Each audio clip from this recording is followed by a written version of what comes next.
പല അമ്മമാരും ചോദിക്കാറുണ്ട് കുഞ്ഞിന് ഷാമ്പു ഉപയോഗിക്കേണ്ട കാര്യമുണ്ടോ എന്ന്. അതിന് പലരും ശ്രദ്ധിച്ചിട്ടുണ്ടാവും ന്യൂ ബോൺ ബേബീസിന്റെ തലയോടിൽ പൊറ്റൻ പോലെ കാണുന്നൊരു സംഭവം. നമ്മൾ അതിനെ ക്രാഡിൽ ക്യാപ്പ് എന്നാണ് പറയുന്നത്. സാധാരണഗതിയിൽ അത് കുഞ്ഞുങ്ങളുടെ തലയിൽ പൊറ്റൻ പോലെ വന്നു കഴിയുമ്പോൾ നമ്മൾ ഒരിക്കലും ഇളക്കാൻ പാടുള്ളതല്ല. അപ്പോൾ ഇളക്കി കഴിഞ്ഞാൽ അതിൻ്റെ അടിയിൽ നിന്നും ചെറുതായിട്ട് ബ്ലീഡ് വരാനും സാധ്യതയുണ്ട്. നമ്മൾ മൃദുവായിട്ട് വെളിച്ചെണ്ണയോ അല്ലെങ്കിൽ മോയ്സ്ചറൈസിങ് ക്രീമോ തേച്ച് പതുക്കെ മൃദുവായിട്ട് മസാജ് ചെയ്ത് കഴിയുമ്പോൾ ഇത് തന്നെ ഇളകി വരുന്നതായിരിക്കും. നമുക്ക് എണ്ണയൊക്കെ തേച്ചതിന് ശേഷം ടിയർലെസ് ആയിട്ട്, അതായത് കുഞ്ഞിന്റെ കണ്ണുനീർ ഗ്രന്ഥിയുടെ സെയിം pH വരുന്ന ടൈപ്പ് ഷാംപൂസ് അവൈലബിൾ ആണ്. ആ ഷാമ്പു ആഴ്ചയിൽ 1-2 ദിവസം ഇട്ട് കുളിപ്പിക്കുന്നതിലും തെറ്റൊന്നുമില്ല. നമ്മൾ കുറച്ച് വെള്ളം എടുത്ത് വെള്ളത്തിലേക്ക് ഷാമ്പു കലക്കി പതുക്കെ നമ്മൾ കുഞ്ഞിന്റെ ദേഹം കഴുകിയതിനു ശേഷം അവസാനം കഴുകിയെടുത്താലും മതിയാകും. 2 കുഞ്ഞുങ്ങളുടെ തലയിൽ എണ്ണ വെച്ച് കുളിപ്പിക്കേണ്ട ആവശ്യകതയുണ്ടോ എന്ന് പലരും ചോദിക്കാറുണ്ട്.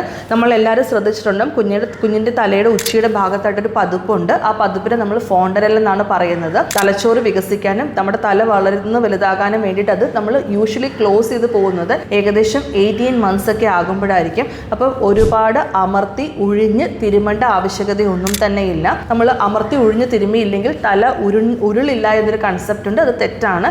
നമ്മൾ ഒരേ സ്ഥലത്തേക്ക് തന്നെ കുഞ്ഞ് തല വെച്ച് കിടന്നു കഴിഞ്ഞാൽ ചിലപ്പോൾ ആ സൈഡ് കുറഞ്ഞൊന്ന് ഒരു ഫ്ലാറ്റൻഡ് ആവാൻ സാധ്യത. അപ്പോൾ നമ്മൾ കുഞ്ഞിൻ്റെ പൊസിഷൻ അങ്ങോട്ടും ഇങ്ങോട്ടും അഡ്ജസ്റ്റ് ചെയ്ത് കിടത്തിയാൽ മതിയാകും. മൃദുവായിട്ട് തലോടുന്നതിൽ തെറ്റില്ല. വിഗറസ് മസാജ് തലയിൽ ചെയ്യുന്നത് തെറ്റാണ്. തല കഴുകുമ്പോൾ ചൂടുവെള്ളം ഒഴിക്കണോ പച്ചവെള്ളം ഒഴിക്കണോ എന്ന് പലരും ചോദിക്കാറുണ്ട്. നോർമൽ ലൂക്ക് വാം വാട്ടറിൽ തന്നെ കുഞ്ഞിന്റെ തല കഴുകിയാൽ മതിയാകും.